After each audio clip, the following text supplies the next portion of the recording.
The subject that I have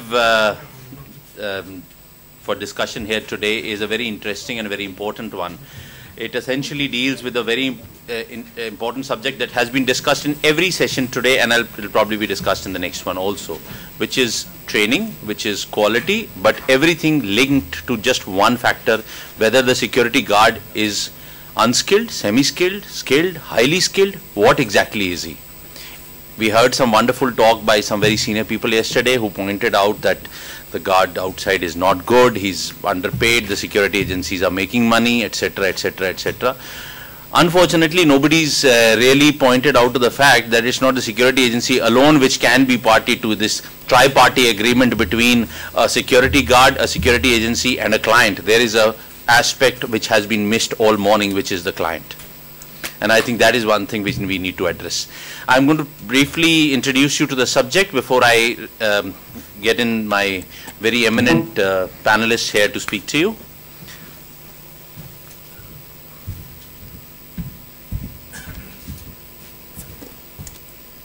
Subject is very simple, and therefore I would take the least possible time to introduce it to all of you. Like you said, the question is, the content, the background to the issue is that the security guard is categorized in most states, as you are aware of, either as unskilled or skilled. Now, in some cases, like certain sectors like telecom, banking, insurance, mining, which are covered under the central government, there is a separate central government minimum wage, which also says that a security guard is a semi-skilled worker. But in most states, he's treated either as an unskilled laborer, which means he's as good as the guy who's breaking stones on the side of the road, or a semi-skilled laborer, except for some state governments, and I'm sure you would know most of them, like Haryana, which have categorized security guard as a separate category. But if you really look at the wages that it brings in, it is nearly at par, and in some cases less than semi-skilled. So he's really not being given that advantage.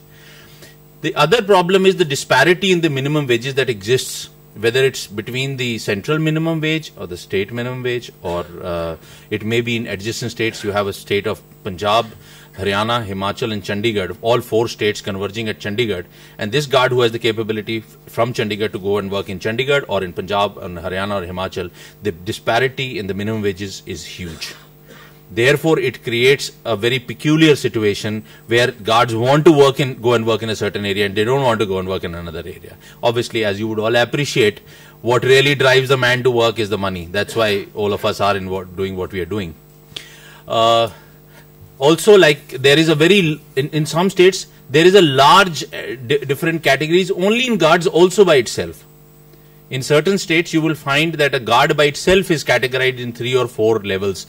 And that also creates a disparity. So if you look at the problem, is the guard skilled, semi-skilled, unskilled, highly skilled?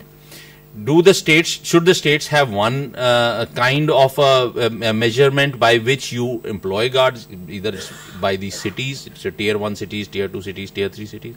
Should the state and the central government have separate minimum wages? And should the state by itself have many categories of guards? If you look at that chart that I'm trying to show you, you would see the number of people employed. Of course, my number is now wrong because ENY says 6.5 and our captain of the industry, Kumar Saab, tells me it is 7. So 7 million people over there. If you look at the armed forces, there are 1.2 million. There is the paramilitary, which is again 1.2 million. The railways is at 1.5 million. If you actually put all those paramilitary and security forces together, the private security industry is still larger than that. That is something that Kumar Saab has been trying to tell everybody for a long time.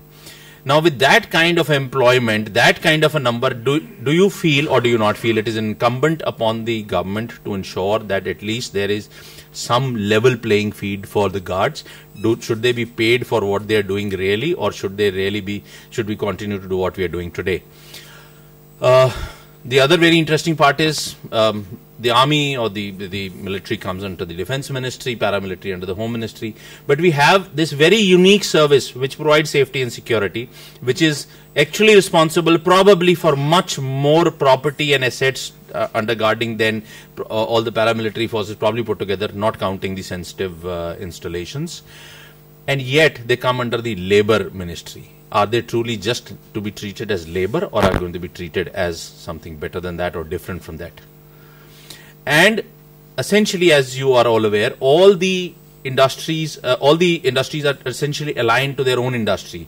Our chairperson of the security committee at FICCI has been today itself talking about that we should have a separate cell within the Home Ministry to tackle this. We had a very senior gentleman from the industry in the morning saying, with that kind of size, we really need a ministry. We just don't need a cell. But like Mrs. Manjit said, let's start somewhere. Now, this is a very interesting slide. I just tried to do a small comparison. Like I said, my subject is very easy. It's something that all of you know backwards. I'm just trying to freshen up in your mind so that when you hear the next speakers talk about it, it connects better. As per Ministry of Labour and Employment, and unfortunately Mr. Shekhar Agarwal is not here, otherwise he would have been the right person to ratify that. Semi-skilled involves some degree of skill or competence acquired through experience on the job. There's no real training over there. Skilled involves skill or competence acquired through experience and through training, or as an apprentice to technical or vocational institute. Now again, this is still something which is rather inconclusive. And of course, highly skilled necessitates an enhanced level of competence in the performance. Now, if we were to look at these three categories of semi-skilled, skilled and highly skilled, I'm really not going into the unskilled category, doesn't need any clarification, and that is exactly where we are in most of the states. But if we look at it, the Supreme Court mandated that a security guard should have a classroom training of 100 hours and practical training of 60 hours. PSAR Act also mandates 160 hours of training. The curriculum is huge. He should know firefighting. He should know X number of things. Knowing all that, where does he fit in that category? Is he semi-skilled? Is he unskilled? Is he highly skilled? I leave that to you.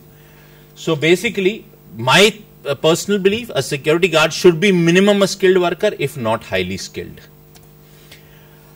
These are the client expectations, as most of the industry would agree with me. The client expectations are that the guard should be, these days, actually what I always hear from my client is, he basically wants a US Marine with the brains of a Scotland Yard detective. But that is not enough, he should also have a big moustache. Not even a khaki uniform. Oh yeah, by the way, no khaki uniform. So that is the client expectation. Now if you bring it down, he settles for something called English speaking. These days, new thing, slightly computer literate. Very interesting. I don't know what this slightly computer literate means. So you want him to be English speaking, at least to the extent he should say good morning sir, good evening sir, thank you sir, bye bye sir, or ma'am. He should be well behaved, obviously, you know, that's a requirement. He should be well dressed, uniform should be good, he should be well turned out. By the way, the client does not pay for the uniform in most cases. Probably 40% of the cases the client will pay for the uniform, 60% of the cases the agency is supposed to pay for it. He should know visitor management, he should be able to receive people, he should be able to, in most cases, run a visitor management system. On the technical side, he should know firefighting, very simple. You know, he should know firefighting, he should know first aid, he should know how to run an access control system, so in case it goes off, he should be able to at least switch it off. He should be able to identify an IED, improvised explosive device. I recently saw this in at least 3 contracts that my company signed up. He should be able to identify an improvised explosive device. By the way, I served in the army, I couldn't. CCTV surveillance is something he should know. Fantastic. There is a study which says a person sitting in front of 10 CCTVs monitoring 4 cameras per CCTV has a attention span of less than 37 minutes. But this man is supposed to sit there 8 hours and ensure nothing happens. 12 hours. Sorry, 12 hours. Anil charges more money. Anil, you charge more money. And he should also be able to use basic communication equipment, obviously something like a wireless or maybe a door phone, or maybe he should be able to use at least a EPABX kind of thing, which most receptions would have. Now, all these things put together, soft skills and technical skills, this is what the basic requirement is, and I'm sure all of you would agree with me. With this as the background, I think the expectations of the clients are really not supported by the money that he's willing to pay, and the client is actually hiding behind what is called minimum wages. what happens to this guard? He goes through a very high cost of living. We recently did a survey, not recently, it's actually about 4 years old, in a tier 1 city in India, and we at that point in time the guard in hand used to get 4,000 rupees.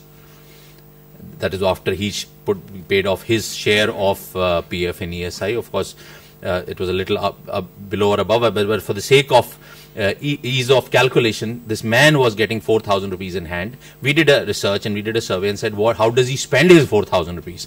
We found he lives in a slum, in a hut or a tin shanty, whatever you. He pays 500 rupees as his share because there are 4 people sharing it. He sleeps on a cardboard sheet with a newspaper spread over it. Very less number of them had a chadar, which chadar was actually used to cover himself after he went out to sleep. Of course, this was a southern state, so he didn't need a blanket or a quilt. So 500 rupees out of 4,000 went away there.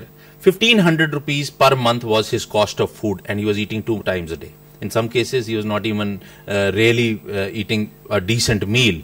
So it was either a dal and chapati or one vegetable and chapati or rice or whatever he was having. 1,500 rupees, and gentlemen, break it down, it's 50 rupees a day. And you can understand, the government of India may say you can survive in 23 rupees a day, but 50 rupees a day is still quite less. After that, so 2,000 rupees of his money gone.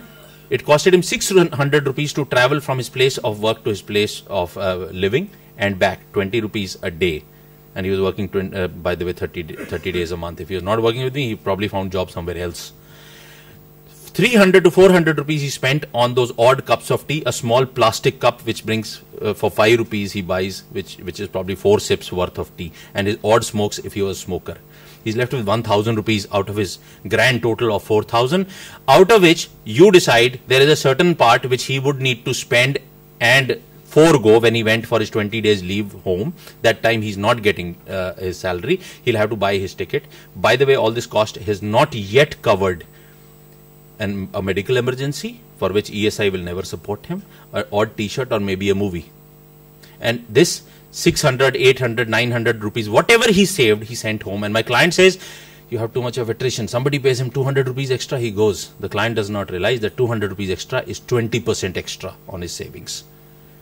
That's minimum wages for you. So, high cost of living not compensated by yearly and meager minimum enhancement that happens in the minimum wages. We have, if you, and why we need security force, and of course Kumar Saab is again here, I keep referring back to him. If you look at it, the ideal police to people ratio should be 176,000 people to 1,000 police personnel. As per BPRND, as per UN, it should be 222,000. But in India, we have 131,000. Therefore, I'm sure you would want to ensure that this big component of security in this country is looked after. It is paid well. And incidentally, your security guard is paid exactly as the same as your peon is paid. And so don't expect anything more from him. That's what you can tell your clients, by the way. The way forward. I'm sorry. What is the impact of this this kind of thing? The impact is this is the last job that the man wants. If he can't get anything else to do, he will become a security guard. So it's the last stop. The industry growth is at risk. If he's going to run away, we don't find the right people. Now we have these lovely schemes in certain states where the man does not want to come out because if he stays at home, he gets paid 20% or 30% less than what he'll get paid when he works. So without working, he gets maybe 2,000 rupees. For working, gets 2,500 rupees. The margins are extremely low, and therefore, this is the area that I was talking about earlier, that his training gets compromised. Who's going to pay for the training? The client is not willing to pay basic minimum wages. The client is ensuring that he does not pay the right money for his services that he knows are as per his qualification. You expect him to pay for the training? And I'm sorry, not many clients have ever paid for training. Supervision also gets compromised in the process because, again, it's essentially all of us are in business. Poor payouts, therefore it becomes a temptation for pilferage and it deteriorates the quality of service. Incidentally, I would bear with Kumar Saab what he said earlier in the morning. This still remains one of the cleanest and most honest forces in this country. And high attrition rate, unhappy client, you lose business, you go and get the next business, you are desperate to get that business, therefore you again bid for lower rates, you get lower rates, the man gets paid less, and the vicious circle goes on. It can only be broken if we do the following. The security guard should be recognized as a skilled, or in my mind, a highly skilled worker as per his qualification. This is not something that is being given to him. This is something that he really deserves.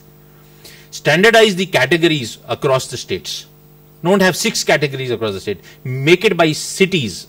Make it by whatever, but not by states. At least not for the guards. A special task force should be formed, like we were just discussing half an hour back with some very senior people, to decide what is the optimum payout that should be given to a guard. To decide, to align the qualification of this man to his payout. The wage of the security sector should not be defined by the labor or employment department. It should be defined by a particular ministry which knows what this man is doing. I heard earlier in this morning, we had a very fine speaker, Mr. Vijay Kumar, and he said very recently the policeman was accepted as a qualified worker. Skilled work, my apologies. What he forgot to mention was that unskilled policeman was still getting better wages than the guard and other benefits. That is something we missed out over there. And of course, the finest thing that can happen, railways have a railway wage board, insurance has an insurance wage board, telecom has a telecom wage board, banking has banking wage board, and all of them are a fraction of what this industry is. Therefore, I think this industry deserves a national security guard board. Thank you, gentlemen.